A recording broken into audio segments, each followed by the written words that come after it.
अल्लाह ही अल्लाह किया करो, दुख न किसी को दिया करो, जो दुनिया का मालिक है नाम उसी का लिया करो। तकमीली तलबीना ताकत, सेहत और शिफा के लिए सुन्नत और तिब्बे नबवी का बेहतरीन नुस्खा। नाजरीन, क्या आप भी खुशहाल मालदारों की तरह कामयाब बिजनेस करके हजारों और लाखों रुपए कमाना चाहते हैं? अगर आपकी हाँ है तो आज ही से अपने इलाके में तकमीली तलबीना का आसान बिजनेस करना शुरू करें और चंद ही महीनों में कामयाब बिजनेसमैन बनने के तरीके बेहतरीन तजुर्बों के साथ सीखें। बिजनेसमैन बनने का ये मौका कहीं आपके भी हाथ से चला न जाए, इसलिए अभी हमसे राब्ता करें 9890963757। Takmili food products private limited, Malegaon, India. अस्सलामु अलैकुम वरहमतुल्लाहि वबरकातुहू। नाज़रीन, इस्तक़बाल है, स्वागत है आपका viral news live studio Jalgaon, Maharashtra, India में। मैं आपका मेज़बान मुफ्ती मोहम्मद हारून नदवी। आइए प्यारे मुल्क भारत की बहुत ही ख़ास बड़ी 10 अहम खबरों पर नज़र डालते हैं। लेकिन सबसे पहले मैं अपील करूंगा कि जो साथी नए हैं, अगर आप चाहते हो कि आपको मुल्क भारत की और पूरी दुनिया की सही और सच्ची खबरें देखने और सुनने को मिलें, तो फिर आप इस चैनल से जुड़ जाइए। सब्सक्राइब कर लीजिए हमारे इस चैनल को, बेल आइकॉन घंटी के बटन को भी दबा दीजिए ताकि हमारी हर वीडियो, हर खबर आपको आपके मोबाइल पर मिल सके। और हाँ नाज़रीन, हम हर रोज़ एक अपील करते हैं कि प्लीज़, ये एक प्राइवेट चैनल है और चैनल चलाने के लिए पूरी एक टीम काम करती है, बड़ा रुपया पैसा खर्च होता है। अगर आप चाहते हो कि ऐसे चैनल जो जुल्म और जालिमों के खिलाफ बेबाक बोल रहे हैं, अगर आप चाहते हो कि ऐसे चैनल मजबूत हों, बाकी रहे, तो प्लीज़ आप चैनल की फाइनेंशियल हेल्प, माली ताआवुन, माली मदद ज़रूर कीजिए। स्क्रीन पर आप नज़र डालें, हमारे चैनल का बैंक अकाउंट नंबर भी दिया जाता है। और अगर आप ऑनलाइन पैसा भेजकर मदद करना चाहते हैं तो गूगल पे, फ़ोन पे और पेटीएम, तीनों का एक ही नंबर है 9637541786। अल्लाह ने जो भी आपको ताकत दी है उस एतबार से आप हर दिन या हफ्ते में या महीने में एक बार ही सही 200, 500, 1000 जो भी आप मदद कर सकते हैं मदद कीजिए, चैनल को मजबूत कीजिए। नाज़रीन, आज जुमेरात का दिन है और आज रात बाद नमाज इशा फौरन 8:30 बजे इसी चैनल पर लाइव बयान होता है। आज के बयान का बड़ा अहम टॉपिक है, बड़ा अहम उन्वान है कि हज फर्ज है, हज ज़रूरी है, उम्रा नहीं। लोग उम्रा करके फिर बैठ जा रहे हैं इत्मीनान से, और लोग तो अपने माँ बाप के साथ भी गेम कर रहे हैं। माँ बाप को 12-15 लाख खर्च ना हो इसलिए उम्रा कराकर बूढ़ा बूढ़ी को एक मरतबा उम्रा करा के फिर हज की ख्वाहिश उनकी ख़त्म। तो उम्रे के नाम पर और क्या क्या हो रहा है, और लोग उम्रा कर रहे हैं तो क्या क्या कर रहे हैं, और टूर वाले भी क्या क्या कर रहे हैं, ये तमाम चीज़ें इंशाअल्लाह हज और उम्रे के ताल्लुक से आज रात 8:30 बजे इसी चैनल पर बयान होगी। अपनी पूरी फैमिली के साथ रात के 8:30 के इस बयान को आप ज़रूर देखें कि हज ज़रूरी है, उम्रा नहीं, और उम्रा कैसे फैशन बन गया है। आइए नाज़रीन, बड़ी खबर इस वक्त मेरी निगाहों के सामने आ रही है। आप जानते हैं कि किस तरीके से दिल्ली में एक बेटी के साथ जुल्म हुआ, बर्बरता हुई और उसे तकरीबन 12 किलोमीटर तक गाड़ी से घसीटा गया और मार दिया गया। स्वाति मालेवाल जो है दिल्ली कमीशन बराए खवातीन की चेयरपर्सन है, स्वाति मालेवाल, इन्होंने लड़की के किडनैप की कोशिश पर दिल्ली पुलिस को नोटिस जारी किया है। मोहतरमा मालेवाल ने कहा कि हम ऐसे मामला रोज़ाना देख रहे हैं, पता नहीं औरतों और बच्चियों पर यह जुल्म कब रुकेगा। ऐसे मामला से निपटने के लिए हमें अपने निज़ाम को मज़ीद मौसर और मजबूत बनाना होगा। मुलजिम को गिरफ्तार करके इसके खिलाफ सख्त कार्रवाई की जानी चाहिए। लड़की को सिक्योरिटी फराहम की जाए क्योंकि इस शख्स ने उस पर तेज़ाब फेंकने की धमकी दी है। यानी ये दूसरा मामला और है, लेकिन यह वाक़या बताता है कि आखिर राजधानी का क्या हाल है। और ये दूसरा वाक़या जो मध्य प्रदेश के बैतूल ज़िला का बताया जा रहा है, यहाँ पर एक नाबालिग छोटी मासूम बच्ची के साथ ज़्यादती हुई, दुष्कर्म हुआ और उसके बाद मुलजिम जो है वो फरार हो गया और अब उसने खुद सुपुर्दगी की है, अपने आप को पुलिस के हवाले किया है। लेकिन इतना तो पता चल रहा है कि आप अंदाज़ा लगा सकते हैं कि महिलाएं किसी भी तरह से अब महफूज नहीं हैं। इसलिए बाकायदा कांग्रेस के कदावर नेता, दिल्ली की एक्स MLA ने आवाज उठाया है। साफ तौर से उन्होंने ये कहा है कि मरकज यानी केंद्र सरकार और दिल्ली हुकूमत खवातीन की हिफाजत, महिलाओं की सुरक्षा को लेकर एकदम गैर संजीदा है, यानी इन्हें कोई फिक्र नहीं। ये मक्कार सरकार जो बेटी बचाओ का नारा लगाकर आई थी, इन 7 सालों में बेटियों का इतना रेप और दुष्कर्म और बेटियों की इतनी इज्जतें और मर्डर हुए हैं कि जितने कभी 70 सालों में भी नहीं हुए। रियासत के उत्तर प्रदेश से बड़ी खबर आ रही है। जी हां, अयोध्या से बड़ी खबर आ रही है। भारत जोड़ो यात्रा राहुल गांधी के नेतृत्व में जो आगे बढ़ रही है, करोड़ों इंसान और करोड़ों कदम राहुल के साथ जुड़ रहे हैं। इस वक्त बड़ी खबर आ रही है कि उत्तर प्रदेश में तो जबरदस्त इस्तकबाल किया, स्वागत किया गया। यहां तक कि अयोध्या के साधु संतों ने भी समर्थन किया। वहां के चीफ पुजारी जो अयोध्या के अहम मेन पुजारी है, उन्होंने भी बाकायदा राहुल गांधी की इस यात्रा को मुबारकबाद दी और नेक ख्वाहिशात का इजहार किया। एक्चुअल में सब समझ रहे हैं कि मुल्क नफरतों की तरफ ले जाया जा चुका है और ले जाया जा रहा है, और मुल्क को नफरतों से बचाना और नफरती चिंटुओं के खिलाफ खुद जंग लड़ना इस वक्त की सबसे बड़ी आज़ादी होगी, क्योंकि अंग्रेज़ों ने इतना नुकसान मुल्क को नहीं पहुंचाया था जितना इस वक्त ये नफरती चिंटू इस मुल्क को और मुल्क की एकता, अमन, अखंडता और शांति को नुकसान पहुंचा रहे हैं।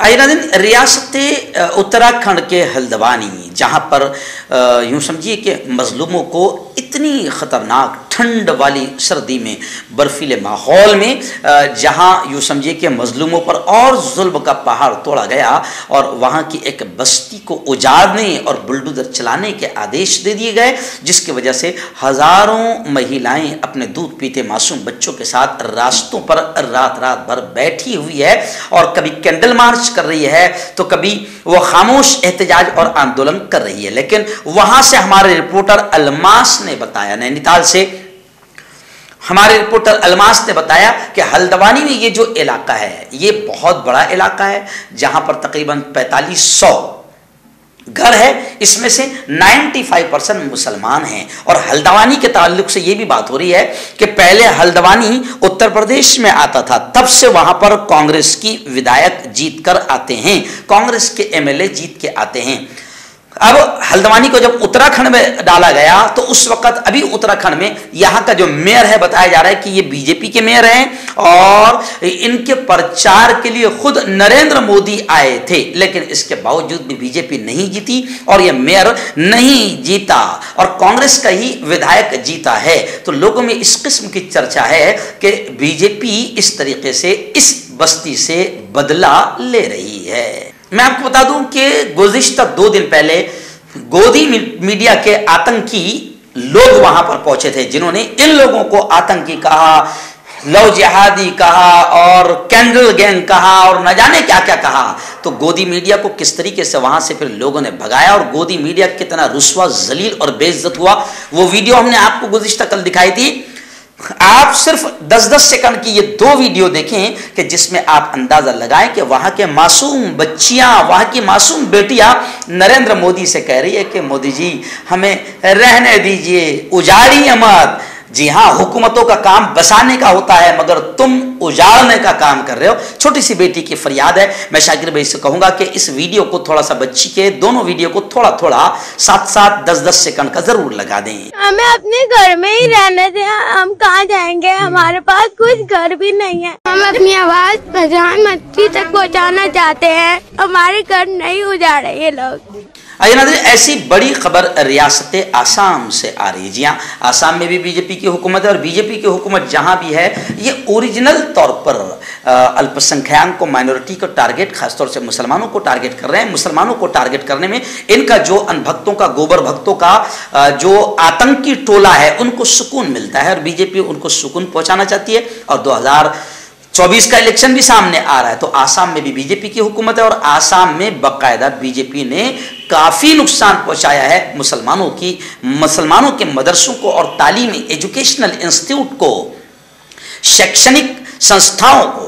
इसलिए बाकायदा असदुद्दीन ओवैसी का एक बयान आया है। उन्होंने कहा कि प्रधानमंत्री जी, आसाम कोई देश के बाहर नहीं है, आसाम कोई बैरून मुल्क नहीं है, हमारे मुल्क का एक हिस्सा है।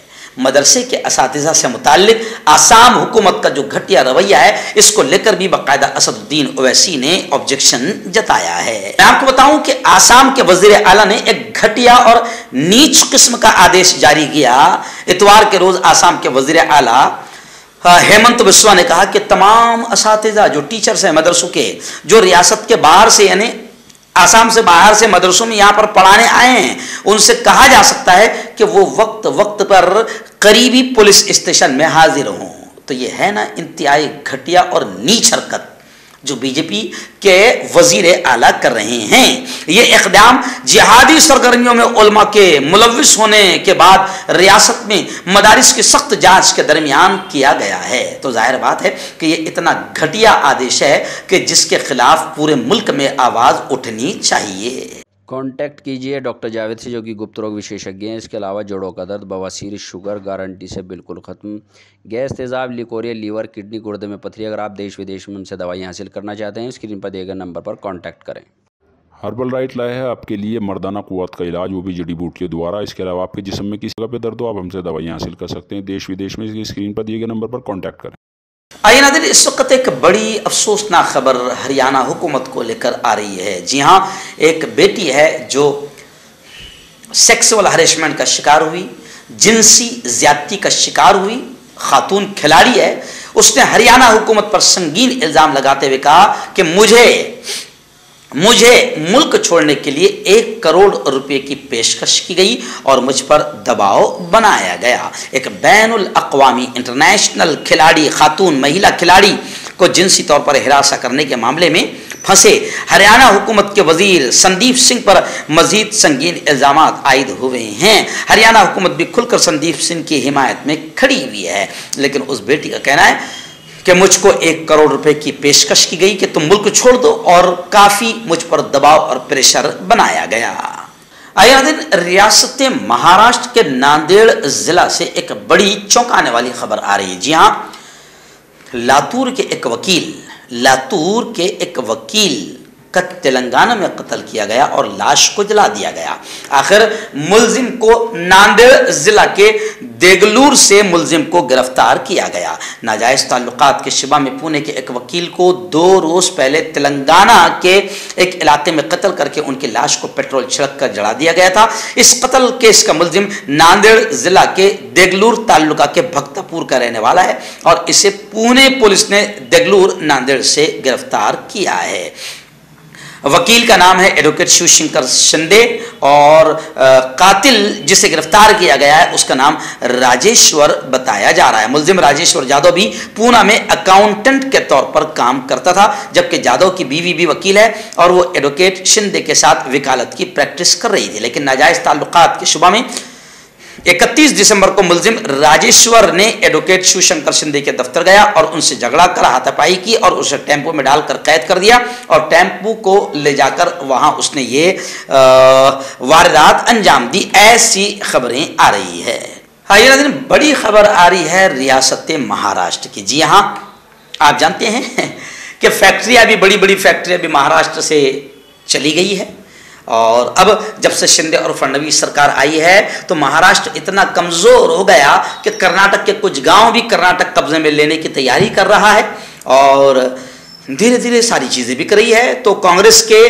प्रदेश अध्यक्ष नाना पटोले ने कहा, खुलकर यह कहा कि शिंदे और फडणवीस हुकूमत अब महाराष्ट्र को भी बेचना चाहती है। महावितरण की निजकारी के लिए मालियाती मुशावरती बोर्ड में अंबानी और अडानी के बेटों का इंतखाब हुआ है, यानी अब उसमें अडानी और अंबानी के बेटों को घुसा दिया गया, यानी ये शोबा भी अडानी और अंबानी के हवाले कर दिया जाएगा। महाराष्ट्र बिजली के प्राइवेटाइजेशन के खिलाफ, निजकारी के खिलाफ मुलाजिमीन हड़ताल कर रहे थे। बताया जा रहा है कि हड़ताल के दौरान बिजली की फराहमी दी गई। नायब वजीर आला महाराष्ट्र देवेंद्र फडणवीस की मुदाखलत से हड़ताल खत्म हुई, यानी ये माना जा रहा है कि मुलाजिमीन की हड़ताल खत्म हो गई है। देवेंद्र फडणवीस ने उन्हें यकीन दिलाया कि हम इसको नहीं